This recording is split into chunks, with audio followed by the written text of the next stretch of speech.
La historia comienza una fría mañana.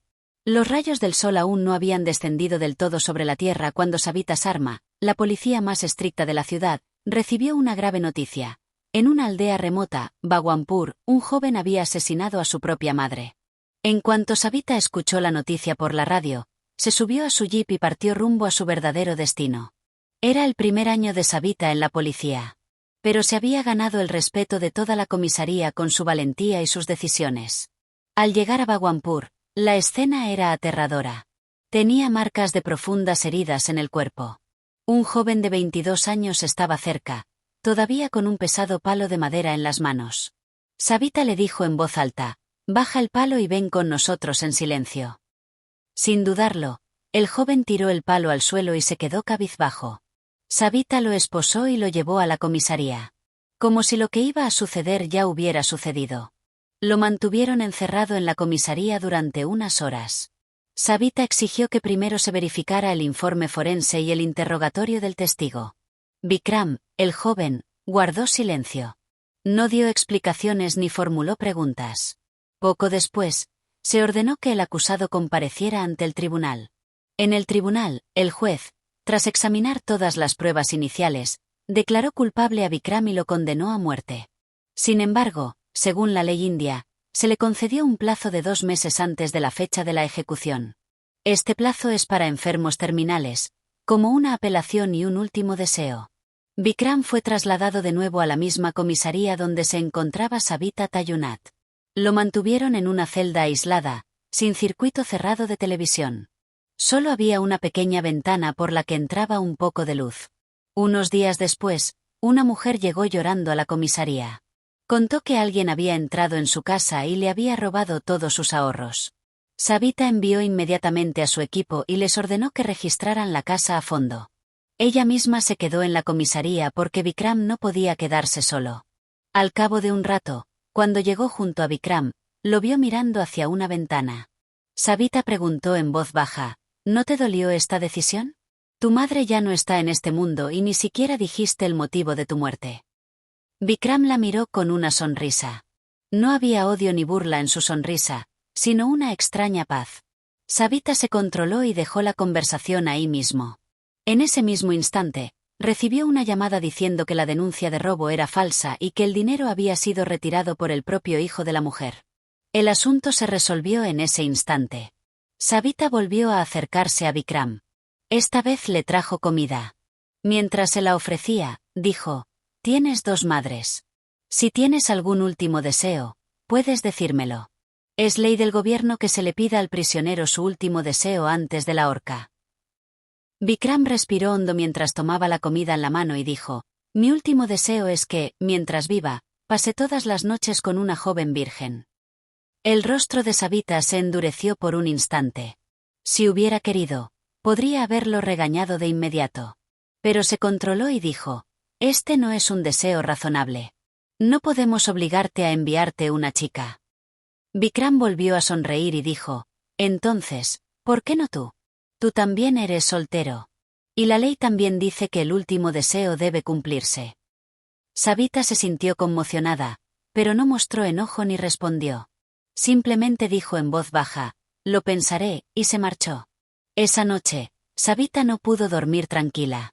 Su mente estaba rodeada de preguntas y confusiones. ¿Puede el último deseo de una persona exceder los límites morales? ¿Debe ir más allá de los límites de su deber y humanidad? ¿Tendremos que encontrar un equilibrio?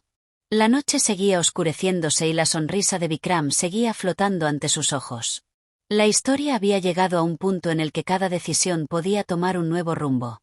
A la mañana siguiente, Savita estaba sentada en su escritorio, absorta en sus pensamientos. Las palabras de Vikram resonaban en su mente. «¿Por qué no tú?». Estas palabras la sacudían una y otra vez. Por un lado, su humanidad le decía que tal vez Vikram estaba realmente solo y destrozado. Por otro lado, su deber de uniforme le impedía decir que debía cumplir su deseo. Ni siquiera se lo mencionó a su oficial superior. Tampoco le dio ningún permiso oficial. Pero había decidido llegar al fondo del corazón de este prisionero para saber quién era y cuál era su realidad. Savita habló con Vikram varias veces durante los días siguientes. Cada vez que ella Él posponía el asunto, pero en cada reunión revelaba una nueva faceta. A veces hablaba de su madre. A veces culpaba a la gente de Bhagwanpur. A veces decía que aceptaba el castigo y a veces decía que su madre aparecía en sus sueños todas las noches. Una noche, Savita estaba sola en la comisaría. El resto de los policías habían salido para una gran redada. Llovía a cántaros y los truenos rompían el silencio de la comisaría. Savita fue a la celda de Vikram. Pensó que tal vez hoy diría algo nuevo. Al ver a Vikram allí, se detuvo.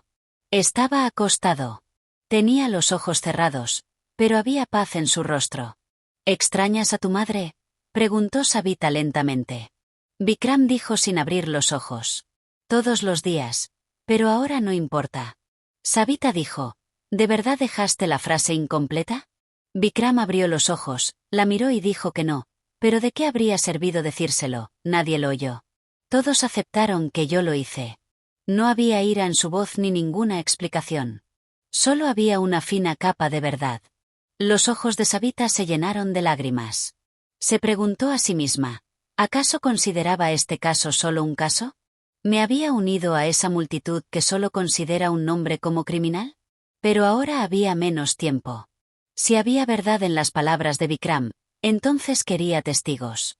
Al día siguiente, comenzó a buscar en los registros judiciales, el informe forense del caso, los registros de llamadas de la madre e información sobre Rajesh Mehta, un residente de Bhagwanpur, que había sido atrapado anteriormente en casos de ocupación ilegal de tierras. Savita sospechó que tal vez el problema de la tierra estaba detrás de este asesinato. Inició una investigación encubierta contra Rajesh Mehta en Bhagwanpur. Mientras tanto, Vikram seguía firme en su último deseo. Savita le preguntó de nuevo, ¿por qué no pides ningún otro deseo? Él dijo, porque no quiero nada de la vida. Savita comenzó a darse cuenta de que había un niño inocente escondido dentro de Vikram, a quien las circunstancias habían convertido en piedra. Una noche, cuando todo estaba en silencio, Savita se quitó el uniforme, poniendo a prueba los límites de su decisión. Vestía un sari y fue hacia Vikram.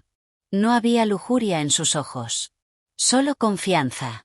Se sentó y empezó a hablar con él. Lo escuchó como si fuera un ser humano. No hubo coacción.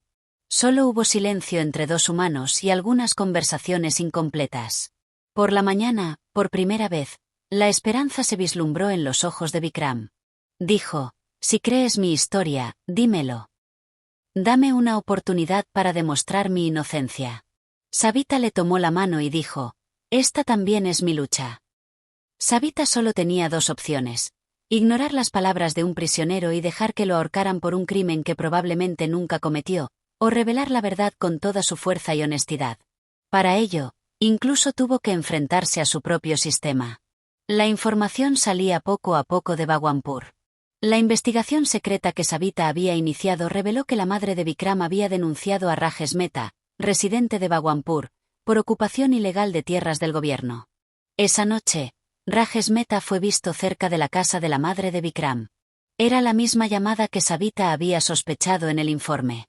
Savita empezó a tomarse el caso en serio. Le dijo a la DSP que quería una investigación final antes del ahorcamiento. Al principio la ridiculizaron. Pero preparó un expediente sólido y se lo presentó a sus superiores. Le dieron 15 días de plazo. Si lograba demostrar durante este tiempo la inocencia de Vikram, el caso se reabriría. Durante ese tiempo, Vikram albergaba algunas esperanzas, pero guardó silencio. Un día le dijo a Savita, gracias, aunque no puedas hacerlo. Gracias a ti me sentí un ser humano por unos días. Savita respondió, tu veracidad es mi prueba. No me rendiré. Savita fue a Bhagwanpur y tuvo reuniones secretas con mucha gente. Muchos testigos estaban asustados. Pero una anciana vecina de la madre de Vikram finalmente dijo la verdad. Contó que los matones de Rajesh Mehta entraron en la casa por la noche y mataron a la madre de Vikram. Vikram regresó a casa en ese momento, tomó un palo y ahuyentó a los atacantes. Pero para entonces, su madre ya había fallecido. No lo contó antes porque los hombres de Rajesh Mehta seguían amenazándola. Savita grabó su declaración. La refutó con informes médicos y también presentó registros de ubicación de su teléfono móvil. Todos los testigos confirmaron la inocencia de Vikram. Savita presentó una solicitud de vigilancia ante el tribunal. Se celebró la audiencia y se citó a testigos. El asunto tuvo repercusión en los medios nacionales. Finalmente, el tribunal revocó su anterior fallo y absolvió a Vikram. Cuando Vikram fue liberado, se acercó discretamente a Savita y le dijo: «Me has devuelto la vida». Savita respondió con una sonrisa: «La batalla por la justicia no se libra solo en el tribunal. También se libra en el corazón y la conciencia». Después de unos meses, se les veía juntos con frecuencia. Savita no anunció ningún matrimonio. Pero quien los veía podía ver respeto y consuelo en sus miradas. Esta historia de un prisionero y un oficial, que comenzó con un extraño deseo, se había convertido en una relación de confianza, lucha y verdad. La historia no termina aquí. Simplemente refleja esta sociedad donde no todo criminal es necesariamente un criminal. A veces, el camino de la justicia también pasa por las emociones humanas.